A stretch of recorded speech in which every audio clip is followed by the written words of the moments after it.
क्या हुआ बेटा? माँ, हमने वो गूंज महल वाला रास्ता पकड़ा था और वो बेवकूफ समर वो महल के अंदर चला गया था। अरे पर तुम लोग उस रास्ते गए क्यों? बेटा सबर तो ठीक है ना? माँ, किसी ने अंदर से उस पे फूलदान फेंक कर मारा। हम लोग भागकर वहां से आ गए। मैंने गिनी और सबर को बोल दिया कि अब से हम उस रास्ते से कभी नहीं जाएंगे। अच्छा किया बेटा, गूंज महल से दूर रहना ही अच्छा है। आ गए? अरे कहां दिन भर आवारागर्दी करता फिरता है तू? भैया घर की हालत देखो क्या हो गई है। माँ की बीमारी की वजह से लोन लेने की नौबत आ गई है। ऐसे फालतू घूमने से अच्छा कोई नौकरी क्यों नहीं ढूंढ लेते? नौकरी मिल गई है मुझे। अच्छा? कौन सी बेटा, कहां नौकरी मिली तुझे? भैया कहाँ मिली है नौकरी, जवाब दो। गूंज महल में। ए, तुझे पता है तू क्या बोल रहा है? अरे गूंज महल में जो बुढ़िया रहती है वो मर चुकी है और उसकी भतीजी का भी कुछ अता पता नहीं है। बेटा वहां पे तो आत्माएं रहती है और तू ऐसी जगह पे जाके नौकरी करेगा? नहीं नहीं, तुझे वहां जाने की कोई जरूरत नहीं है। नहीं, तू वहां नहीं जाएगा। माँ, वो बुढ़िया मरी नहीं है और उसी की भतीजी को पियानो सिखा रहा हूं मैं। 50,000 रुपए दे रहे महीने के। 50,000?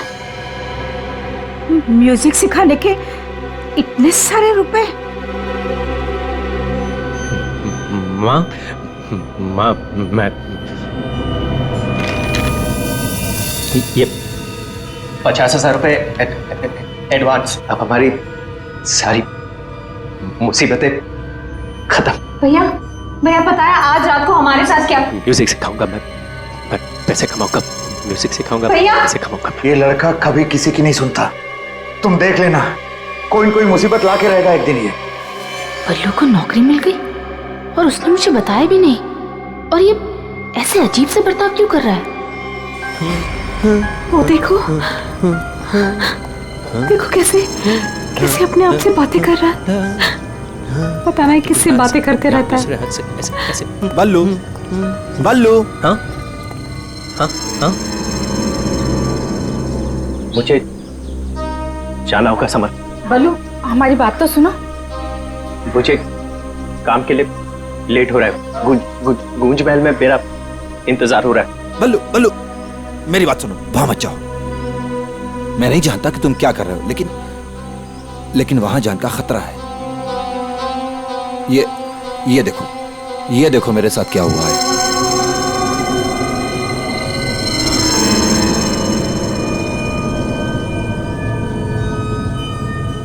क्या हुआ? कल गूंज महल में एक औरत ने मुझ पर हमला किया। नहीं, ऐसा नहीं हो सकता। वहां तो सरिता आंटी और उनकी भतीजी ईशा रहती है। वो बहुत अच्छे लोग हैं, ऐसा नहीं कर सकते। मुझे लेट हो रहा है, मुझे जाना होगा। अरे भैया मत जाओ, वहां खतरा है।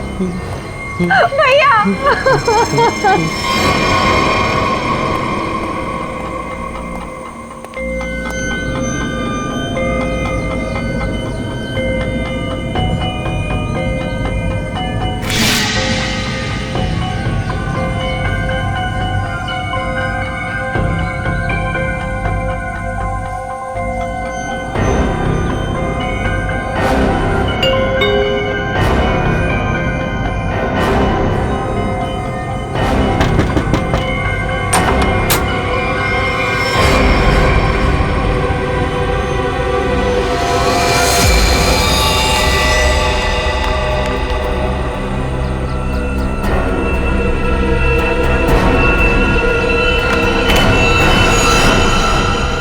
मैंने तो इस लड़के से सारी उम्मीद ही छोड़ दी है। पता नहीं कैसी नौकरी है भी या नहीं।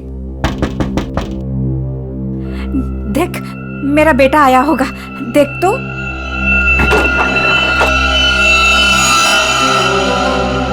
भैया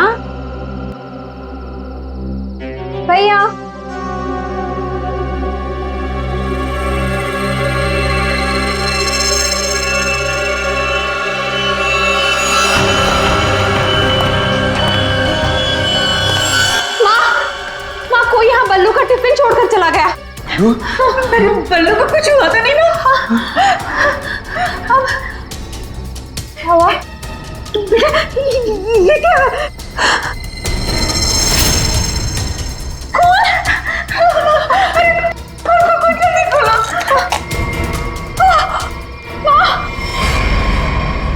ये है वो गूंज महल जहाँ पे आपका बेटा बलविंदर यानी बल्लू कल आया था और उसके बाद से वो वापस नहीं आया।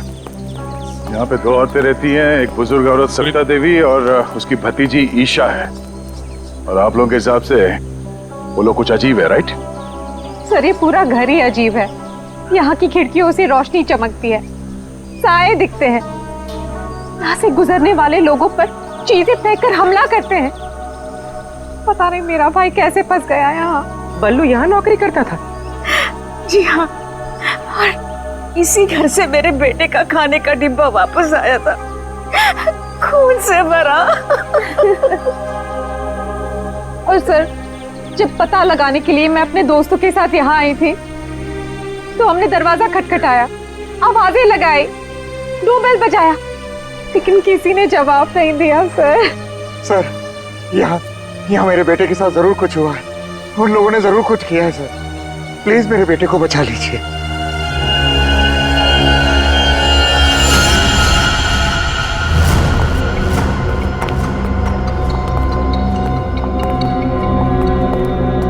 कोई है?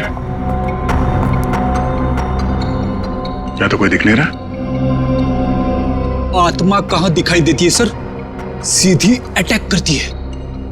सर यहाँ पर बल्लू, सरिता और ईशा, इनमें से कोई होना ही चाहिए।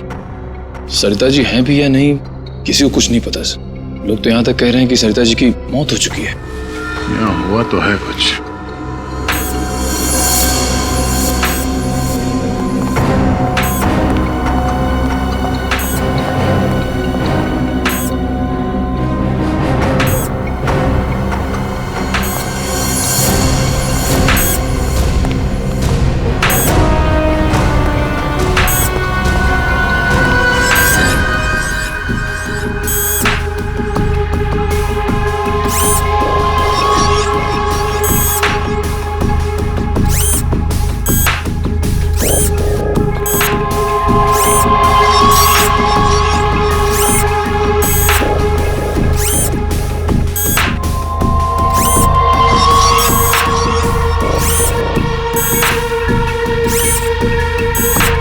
सर ये क्या है तो ये इंसान ही, मगर मैकेनिकल पुतला बना दिया है। खुद ताली बजा रहा है।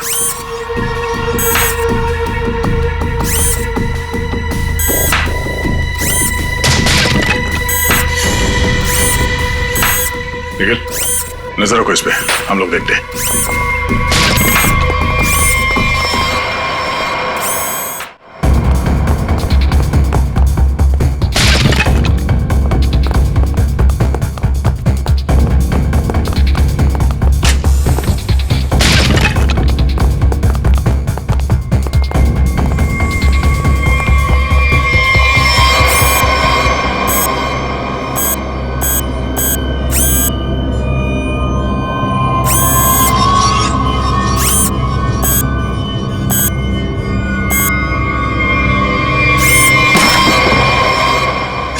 ये क्या है? ये तो रोबोट जैसा कुछ है। इसके एक्शंस और मूवमेंट्स देखो कितने मैकेनिकल है।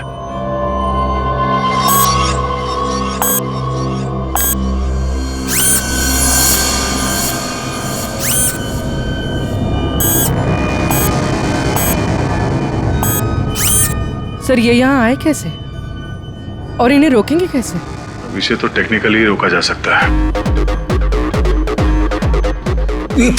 ये क्या है? पूरी नजर रखना इसमें।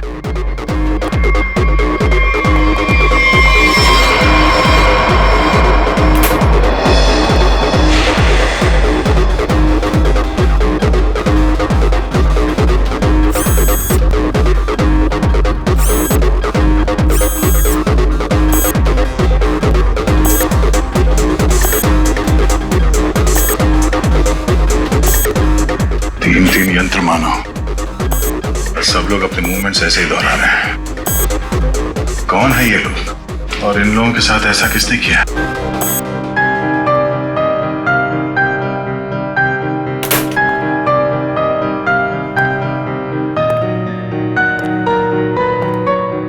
बलवंत,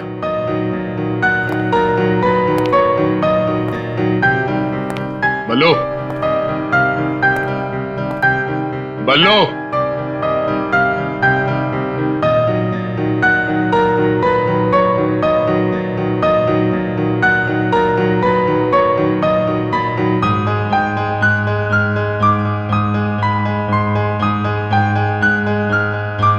बात नहीं करनी।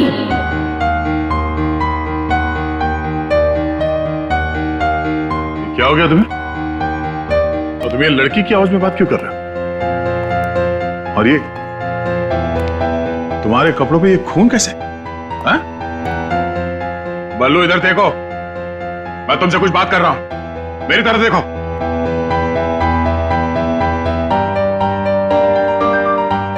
मैंने कहा ना, बात नहीं करनी। पियानो बजाते वक्त मैं किसी से बात नहीं करती। मुझे गुस्सा आता है और फिर मैं सबको मार देती हूँ, मार देती हूँ।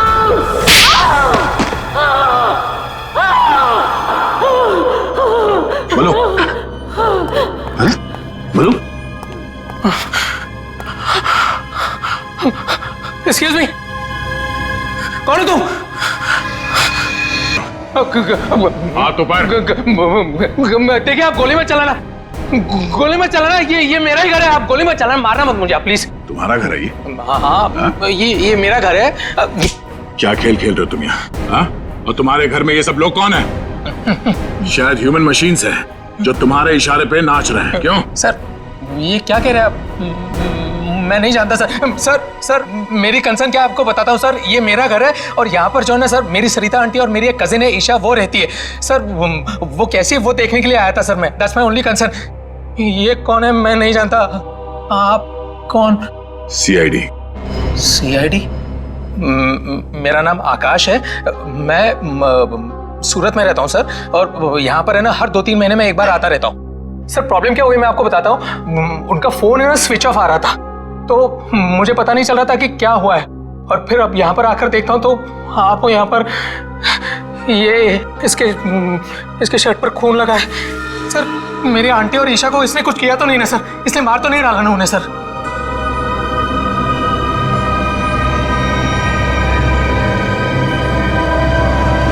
बल्लू, बल्लू, तुम सुन रहे हो? मैं तुमसे बात कर रहा हूं। हाँ, अब मुझसे कुछ पूछ रहे हैं? हाँ। क्या हुआ? बल्लू, हमें बताओ, तुम गूंज महल गए थे ना, तब तुम्हारे साथ क्या हुआ? क्या हुआ तुम्हारे साथ? कुछ महल।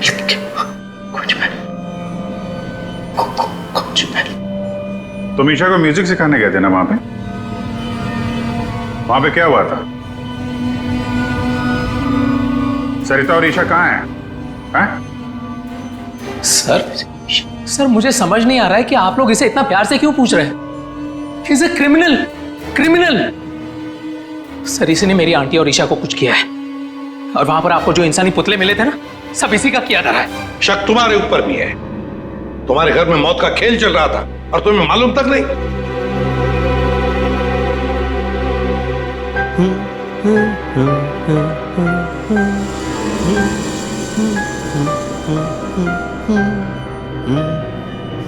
सचिन, वो फोटोग्राफ्स दिखाओ।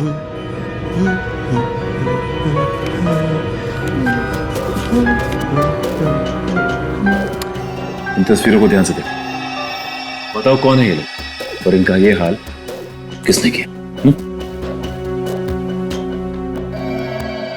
ये सब लोग जिंदा है। ये लोग तुम्हें जिंदा लग रहे हैं? हाँ, जिंदा। मुझे बताया गया था कि ये रिश्तेदार हैं और म्यूजिक सुन रहे। ये झूठ बोल रहा है सर, इनमें से कोई मेरा रिश्तेदार नहीं है। सर ये ड्रामा कर रहा है, सबको मार दिया और अब क्या बकवास कर रही है? तुम्हें चाय के लिए कहा था ना, चाय किधर है? हाँ? ये ईशा कुछ बोल क्यों नहीं रही? ये अकेला क्यों ताली बजा रहा है? हाँ? मम्मी को बोल देता हूं, रुकूं या भाग जाऊं? कितना बड़ा और डरावना घर है। सर आप मेरी बात सुनिए सर, ये पूरा का पूरा पागल हो चुका है। He's a psycho killer। Bablu क्या हुआ था कल जब तुम ईशा को म्यूजिक सिखाने गए थे? कुछ याद है वहां पे क्या हुआ था? हा? क्या हुआ था वहां पे? चाय चाय पिलाई थी उसने। हाँ बराबर। चाय चाय चाय। तो फिर ईशा कहाँ गई? बल्लू, बल्लू, किसका खून था तुम्हारे कपड़ों पर? हाँ? फिर दया पर हमला क्यों किया तुमने? कपड़े अरे मेरे कपड़े बदल गए। मेरे कपड़ों पे खून था। खून था कपड़ों पे। खूनी के कपड़े पे खून ही होता है। एक मिनट आप जरा उधर चलो, चुप रहिए, पीछे बोलिए मत। चाय लेके आओ। ईशा को बोल क्यों नहीं? ये आदमी तो किसी भी सवाल का जवाब ठीक ठीक दे नहीं रहा।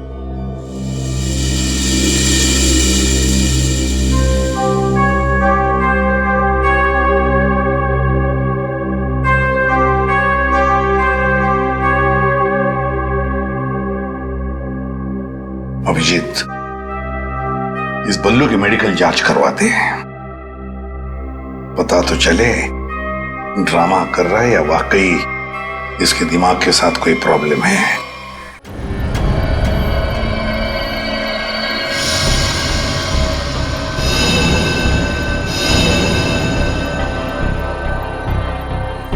बल्लू की कमीज पर एक लड़की का खून लगा हुआ। इस कमीज पर जो खून लगा है लड़की का है, ये मैंने पता लगा लिया है। ये रही उसकी डीएनए रिपोर्ट। अब मैं आपसे सिर्फ ये जानना चाहता हूं कि ये जो लड़की मरी है ये कौन है और इसे किसने मारा? इसे आपने मारा है? नहीं? या फिर इसे आपने मारा है? नहीं? या फिर इसे तुमने मारा?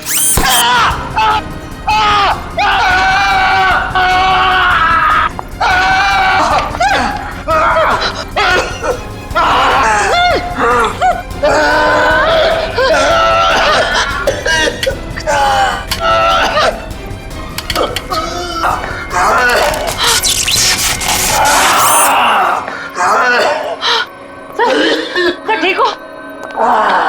ठीक हो? गॉड! क्या हुआ? सर इस पुतले के हाथों में सर की गर्दन अटक गई थी। बहुत जल्दी छूट गए। हाँ, छोड़ दिया, बहुत जल्दी छोड़ दिया, क्योंकि ये पुतले ना तो मशीन है ना ये पुतले पूरी तरह से इंसान है।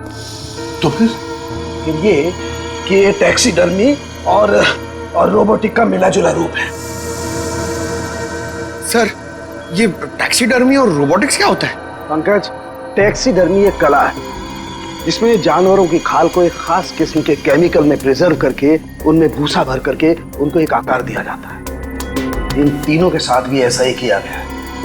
इंसान की खाल को केमिकल में प्रिजर्व करके लकड़ी के पुतलों पर चढ़ाया गया है। लेकिन सर ये सब करना तो गैर कानूनी। खूनी गैर कानूनी काम ही तो करता है। यार सालुंखे, ये इंसान तो नहीं है, फिर भी ये ताली कैसे बजाते हैं, हमला कैसे करते हैं? इन तीनों के दिमाग में एक मशीन फिट कर दी गई है। इसका कंट्रोल खूनी के हाथ में, और खूनी ने उस मशीन के जरिए इनके चारों तरफ एक खास घेरा निश्चित कर दिया है। कोई भी इंसान उस घेरे के अंदर आकर के कोई मूवमेंट करता है, ये चालू हो जाते हैं, अपना काम करने लगते हैं। एक्टिव हम लोग भी तो आसपास घूम रहे हैं डॉक्टर साहब। नहीं, इन तीनों की मशीन को मैंने डीएक्टिवेट कर दिया था। वहां उस पीछे वाले में कुछ गलती रह गई। अब बॉस, और ये एक्टिविटी इनकी मेमोरी में पहले से फिट है। और इतना ही नहीं बॉस, इनके अंदर और भी बहुत कुछ है। आओ दिखाता हूं। ये देखो, लकड़ी का बुरादा, कॉटन और इसके ऊपर इंसान की चमड़ी। बनाने वाले ने तो बना दिया बॉस, लेकिन वो भूल गया कि इंसान की चमड़ी में और जानवर की चमड़ी में एक खास फर्क होता है। इंसान की चमड़ी जानवर जैसी मोटी नहीं होती है, इसीलिए उसे कितना भी केमिकली ट्रीट कर लो, कितना भी केमिकल में डाल लो, वो इंसान की चमड़ी जैसी नहीं रह सकती है। इसीलिए इनकी चमड़ी जो है जगह जगह से सिली हुई। फिर भी टिक नहीं रही है। और दूसरी बात, ये सारी चमड़ियां ज्यादा पुरानी नहीं है, बस कुछ ही दिन पहले इन्हें मारकर निकाला गया है। पर उस घर का तो कोना कोना छान मारा गया था, एक भी ऐसी लाश नहीं मिली जिसकी खाल उधेड़ दी गई हो। वो कहीं और बनाता है ये ह्यूमनॉइड, अपने घर पर नहीं। तीनों की कोई मिसिंग रिपोर्ट नहीं है, कोई आईडी वगैरह नहीं मिली। हैं कौन ये लोग? तारिका जी, ये जो कपड़े पहने थे इन लोगों ने, उनसे कुछ पता चला आपको? कुछ खास नहीं, तीनों के कपड़े से बस एक लेबल मिला है, किसी टीएल टेलर का लेबल है। TL Taylor?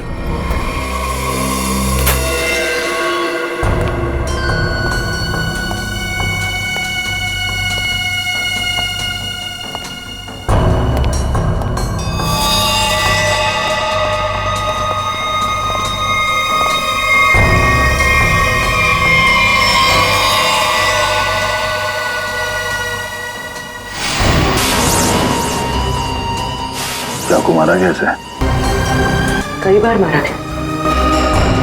सर, बल्लू के कपड़े पे जो खून के छिटे थे, कहीं इस लड़की के तो नहीं?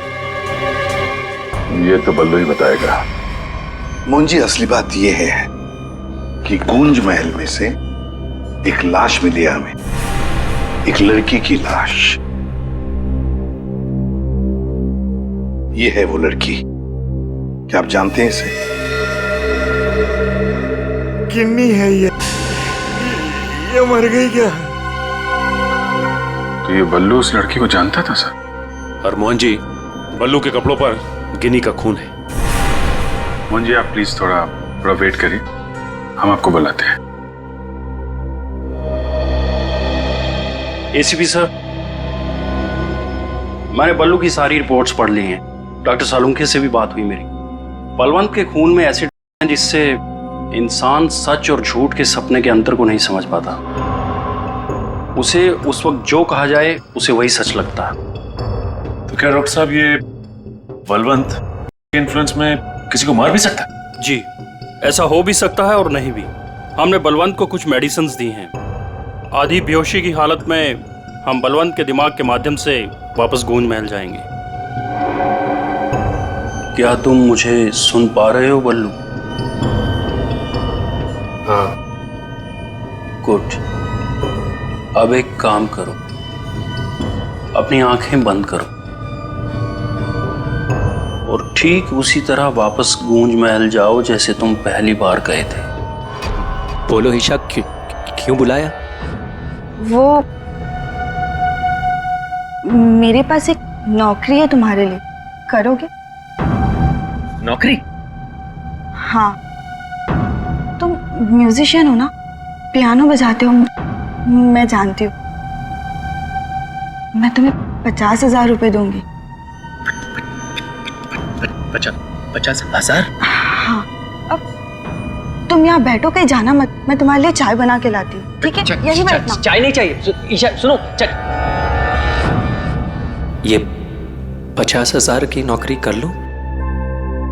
कर लेता हूं, पैसे अच्छे हैं, उससे माँ का इलाज भी हो जाएगा। लेकिन ये ईशा मुझे कुछ बताने वाली थी उस दिन, कुछ बोल नहीं रही। पता नहीं क्या हुआ ऐसे, और ये घर भी थोड़ा सा अजीब लग रहा है। कहीं ईशा कोई मुसीबत में तो नहीं है?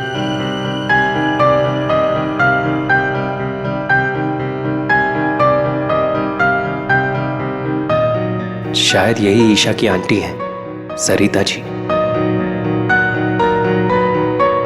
Excuse me ma'am. हेलो। अच्छी ट्यून है।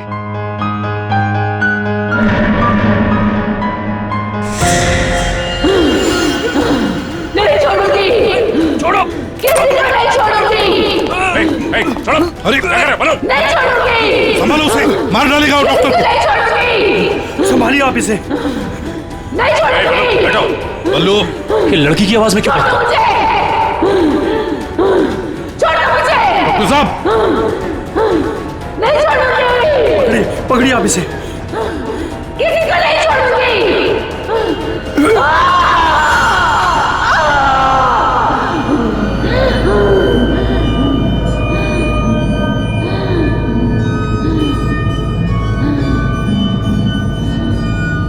नहीं छोड़ूंगी, अब किसी को नहीं छोड़ूंगी। पुतला बना दिया, परेशान कर दूंगी। बची हुई बॉडीज मछलियों को खिला दूंगी।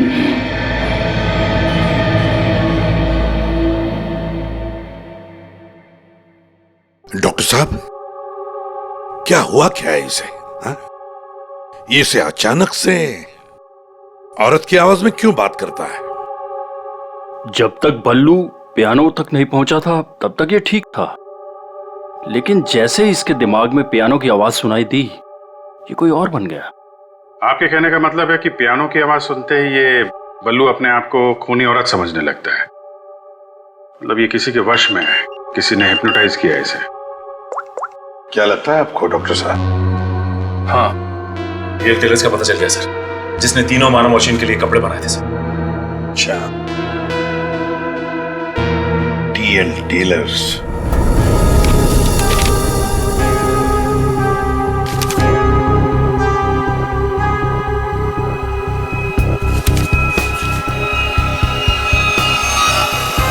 सब्जी?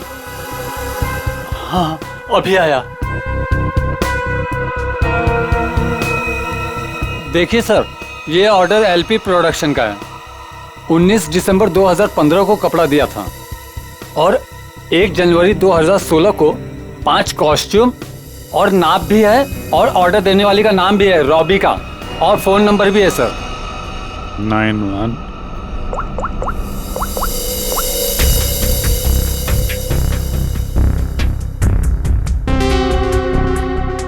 सर, फोन बंद है।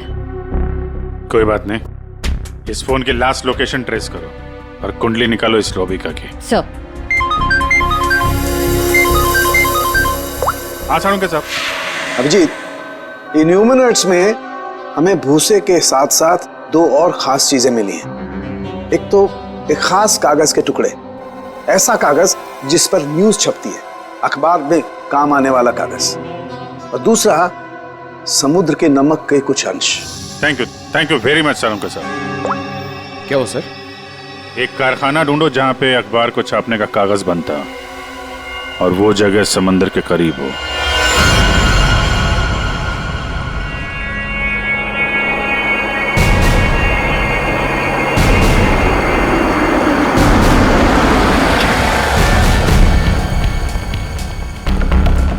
समंदर के किनारे पेपर मिल,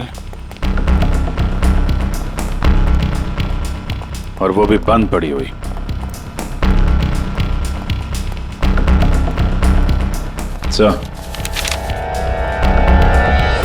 सर, यहाँ पे ये पेपर और ये पेड़ की छाल, और वहां पर कपड़े। यहाँ तो वो हर वो चीज मौजूद है जो मानव मशीन के अंदर भरी गई है। सर, हो सकता है उस क्रिमिनल के काम करने की जगह यही हो जहां वो पुतले बनाता था। क्या पता वो अभी भी कहीं आसपास ही हो। मगर वो जगह कहाँ है? यहाँ तो सिर्फ पुतले में भरने का सामान है ना। वो टैक्सी डमी की जगह और वो रोबोट बनाने की जगह, वो कहाँ है? पुतलों में भरने का सामान यहाँ है तो वो जगह भी यहीं कहीं होगी, ढूंढो।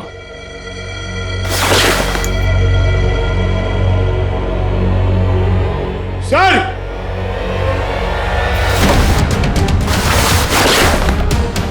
सर! माय गॉड,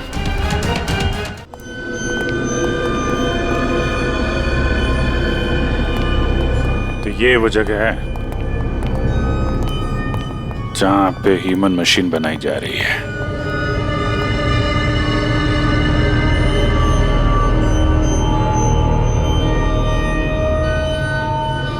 ये देखो,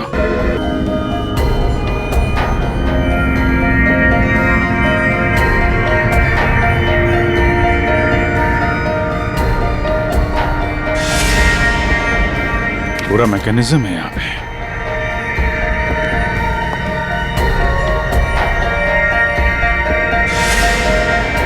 सर! हाँ? सरिता जी का रोबो? Oh no.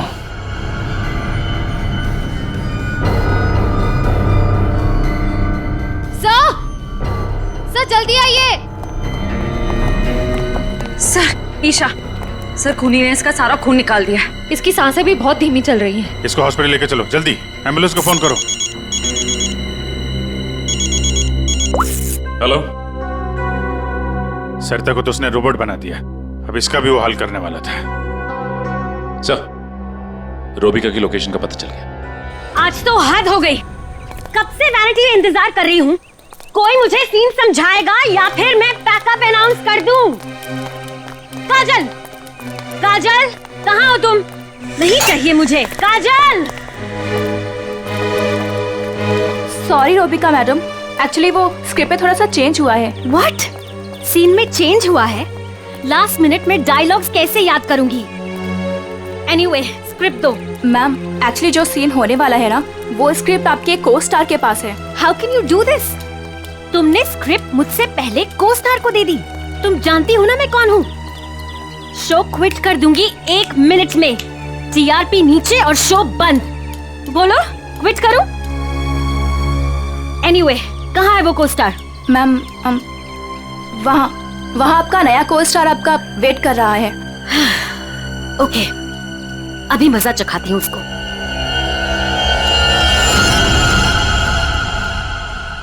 हेलो, कोई है? यहाँ तो कोई नजर नहीं आ रहा। हेलो, कोई है यहाँ पर? हेलो, हेलो, कोई है? पता नहीं ये काजल भी ना यहाँ क्यों भेज दिया मुझे।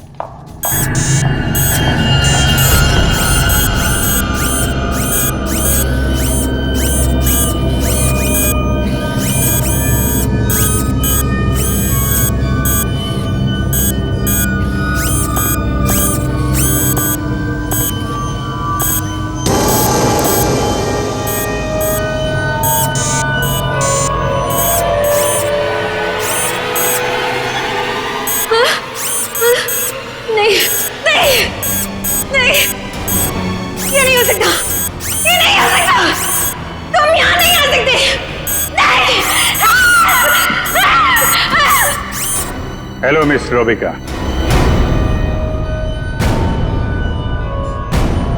कौन हो तुम सब? और ये सब नाटक क्या है? हमें छोड़िए, आप ये बताइए कि आपने ऐसा क्यों कहा कि ये यहाँ नहीं आ सकते? आप जानती हैं ना? वो मैं डर गई थी, इसीलिए मेरे मुंह से कुछ भी निकल गया। सच बोलिए, सीआईडी से हम लोग। सीआईडी? जी हाँ। इन मशीनी मानव के पीछे क्या कहानी है? कौन है वो 3 लोग जिन्हें तुमने इस हालत में पहुंचा दिया?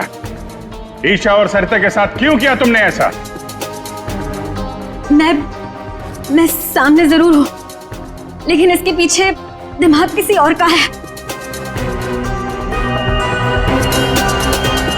किसका है?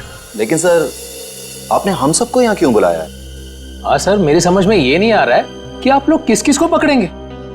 कभी बल्लू पर शक, कभी हम लोगों से पूछताछ। आखिर आप लोग चाहते क्या है ना? कुछ तो बताइए सर, ये सब किसने किया है?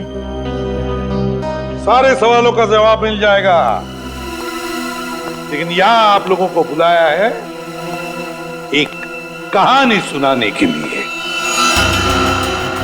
कहानी? जी हाँ, कहानी। कहानी एक इंसान की जिसका दिमाग बड़ा शातिर था। उसके दिमाग में एक प्लान पल रहा था, लोगों को मारना, फिर रोबोटिक्स और टैक्सीडर्मी के जरिए उन्हें वापस जिंदा करना। और ऐसे में वो मिला एक खूबसूरत लड़की से, जिसकी एक बेरहम आंटी थी जो उसे बहुत तंग कर रही थी।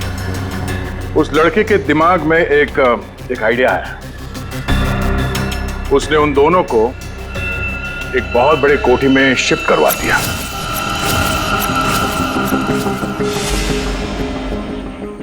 Thank you so much.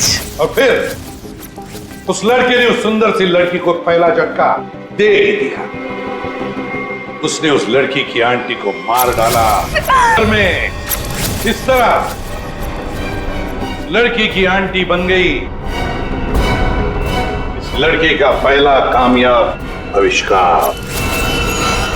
उसके बाद हैरानी की बात यह है कि वो सब उसके वो दोस्त और कलीग्स थे जो उसके साथ विदेश में काम करते थे। अब हुआ ये कि ये लड़की इस लड़के से बहुत डरने लगी और फिर उससे बचने के लिए उसने अपने और एक दोस्त की मदद मांगी। ऐसे रो मत, मैं हेल्प करूंगा तुम्हारी, तुम बताओ क्या करना है। और जब खूनी को यह बात पता चली तो बहुत भड़क गया। प्लीज मुझे मत मारो, मुझे छोड़ दो प्लीज। उसने उस लड़की को कैद कर लिया और उसके दोस्त को बेवकूफ बनाया। उसने उसे यह एहसास दिलाया कि ये सब कुछ जो हो रहा है वो उसी की वजह से हो रहा है। तो तुम जैसा बोलोगे मैं वैसा करूंगी, प्लीज मुझे जाने दो। और उस बेचारी लड़की ने अपने मददगार दोस्त के चाय में मिलाकर उसे हिप्नोटाइज करना शुरू कर दिया। मैं जैसा बोलूंगी तुम वैसा ही करोगे, मेरी हर बात मानोगे तुम, है ना? दिलचस्प कहानी। सर ये कहानी तो इस घर की और बल्लू की है। हाँ, सरिता, ईशा और उस खूनी की कहानी है ये। लेकिन सर वो खूनी कौन है? वही तो, खूनी कौन है कौन खूनी?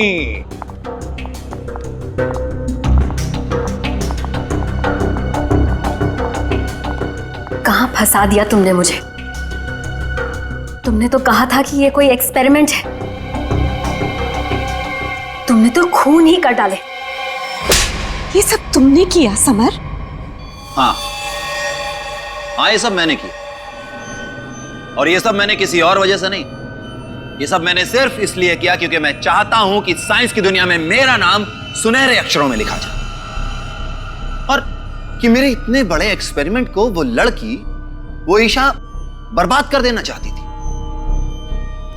और इसके लिए उसने उस बल्लू से मदद भी मांगी। और तुमने बल्लू के चाय में वो मिलाकर उसके दिमाग में ये बात बिठा दी कि वो एक औरत है और उसे लोगों को मारना है, और उसके लिए ट्रिगर थी पियानो की वो धुन। बल्लू को लगभग मेरा पूरा राज पता चल चुका था, ठीक है, और गिन्नी को पड़ी हुई थी बल्लू को बचाने की। तो अपने एक्सपेरिमेंट को बचाने के लिए मुझे को दोनों को मारना ही था। और आप बताइए, अब जो लोग मर चुके हैं उनका असली कातिल भी तो चाहिए ना लोगों को। बस इसीलिए मैंने बल्लू को फंसा दिया और गिन्नी को मार दिया। साइंस की दुनिया में अपना नाम सुनहरे अक्षरों में देखना चाहते थे तुम। दिमाग तो था, है, पर क्या करें, विकृत है, विकृत। अपने इस घटिया एक्सपेरिमेंट के लिए न जाने कितने मासूम लोगों की जानें ली तुमने। तुम्हें जीने का कोई हक ही नहीं है। फांसी होगी तुम्हें, फांसी।